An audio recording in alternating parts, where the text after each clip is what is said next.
हमें सदैव जागते रहना चाहिए और दूसरों को जगाते रहना चाहिए, क्योंकि सारे गुण हमारे अंदर तो हैं, लेकिन हम उन्हें देख नहीं पाते हैं, कभी पहचान नहीं पाते हैं। इसलिए हमेशा बड़ों की संगत कीजिए, क्योंकि बड़ों के पास तो हमेशा देने के लिए ही होता है।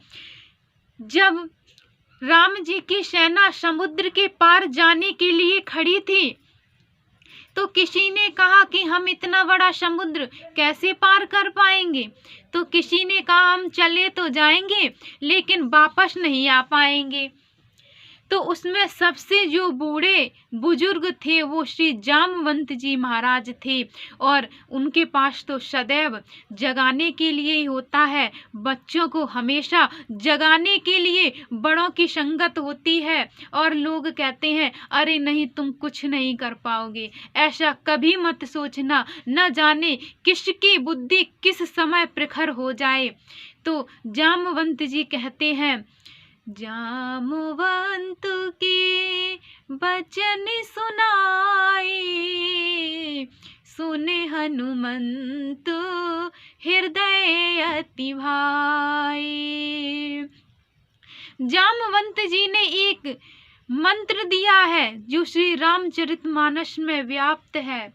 जामवंत जी कहते हैं श्री हनुमान जी महाराज से, कवन सुकामे कठिन जग माही, जो नहीं ताते होए तुम्हें पाही।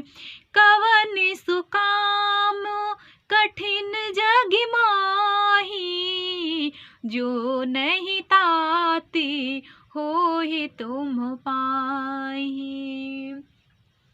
सच बताऊं तो ये जामवंत जी ने श्री हनुमान जी महाराज को तो शिक्षा नहीं दी, क्योंकि वो तो स्वयं भगवान है, भगवान के भक्त हैं, तो वो तो क्या नहीं जानते, घट घट वासी हैं। हम मनुष्यों के लिए शिक्षा दी है और कहा है कि हम सबके भीतर सब कुछ प्रखर है, सब व्याप्त है, लेकिन हम उसको देख नहीं पाते हैं। जिस प्रकार से श्री जामवंत जी महाराज ने हनुमान जी को जगाया था, उसी प्रकार आज हमारे भारत के वृद्धों को भी आने वाली पीढ़ी को जगाते रहना चाहिए, क्योंकि हमारे अंदर सब कुछ है, लेकिन हम सो जाते हैं। हमें अपनी बुद्धि का या बल का अनुमान ही नहीं रहता है, और कहते हैं अरे नहीं हम कुछ नहीं कर पाएंगे। भगवान कहते हैं कि सकल पदार्थ है जग माही, कर्महीन नर पावत नाही। सारे सकल पदार्थ तो इस जग में व्याप्त हैं, लेकिन इसे प्राप्त करने के लिए कोई होना चाहिए।